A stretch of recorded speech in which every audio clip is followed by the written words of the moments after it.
மாயமாய் மறைந்திருந்த செந்தில் பாலாஜியின் தம்பி அசோக் அதிசயமாக இன்று வெளியில் வந்து நீதிமன்றத்துக்கு முன்பு ஆஜராகிவிட்டார். யாருமே எதிர்பார்க்கல. ஈடி வந்து 2 வருஷமாக சுற்றிக்கிட்டே தெரியலாம், காணாம பிடிக்கலன்னு. இவர் வந்து அங்கேயே அதே கல்லூரிலேயே அவங்க வீட்டிலே இருக்கார், வேறு எங்கேயும் போகல, அவங்க வீட்டிலேயே இருக்கார். ஈடி பிடிக்கவே இல்லை. கடைசி இன்றைக்கி திடீர்னு பார்த்தாரு, கோர்ட்டு முன்னாடி வந்து ஆஜராகிட்டார். ஏன் ஆஜராகிட்டார்னா இன்றைக்கி கோர்ட்டு சம்மன், அக்யூஸ்டுங்க குற்றவாளிகளுக்கெல்லாம் நோட்டீஸ் அனுப்பியிருக்காங்க, இன்றைக்கி கோர்ட்டுக்கு வரணும். பார்த்தா பெரிய காரில் வந்து இறங்குறாரு. வழக்கறிஞர் அவரை கூட்டிகிட்டு போய் அங்கே ஆஜர்படுத்திட்டார்.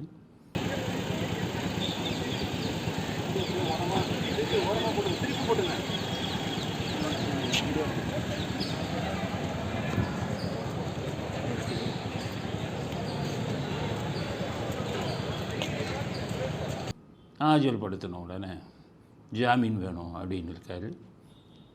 நீதிமன்றம் சொல்லிட்டாங்க 15ஆம் தேதி இவ்வளோ பணத்தை கட்டுங்க ஜாமீனுக்குன்ட்டாங்க. ஆக ஒரு நாள் கூட ஜெயிலில் இவ்வளவு இதையும் பண்ணி 300 கோடியில் வீடு கட்டினதா டிஇடி சொல்கிறாங்க.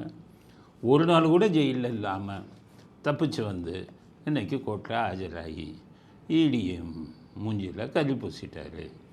ஈடியும் கொஞ்சம் கூட வெக்கப்படல அவங்க அதை பற்றி. நம்ம இவ்வளோ நாள் சுற்றி நம்மடா கைது பண்ண முடியல, நம்ம முன்னாடி வந்து நிற்கிறான்னு வெக்கம் கூச்சம் அதெல்லாம் படல. அவங்க வந்து இவர் மேலே நிறைய இது இருக்குது, குற்றச்சாட்டு இருக்குது அப்படின்னு சொன்னாங்க. அந்த குற்றச்சாட்டுக்கான ஆதாரங்க கொஞ்சம் டைம் கொடுங்க, நாங்கள் ஆதாரத்தை கொண்டு வரோம், கோர்ட்டில் சமர்ப்பிக்கிறோம்னாங்க. அதோட கோர்ட்டு வந்து தள்ளி போட்டாங்க. அவரும் ஜாலியாக வீட்டுக்கு போயிட்டார். 15ஆம் தேதி பணத்தை கட்டிட்டா பெயில் முடிஞ்சு போச்சு. ஆக எவ்வளவு இது பாருங்கள்.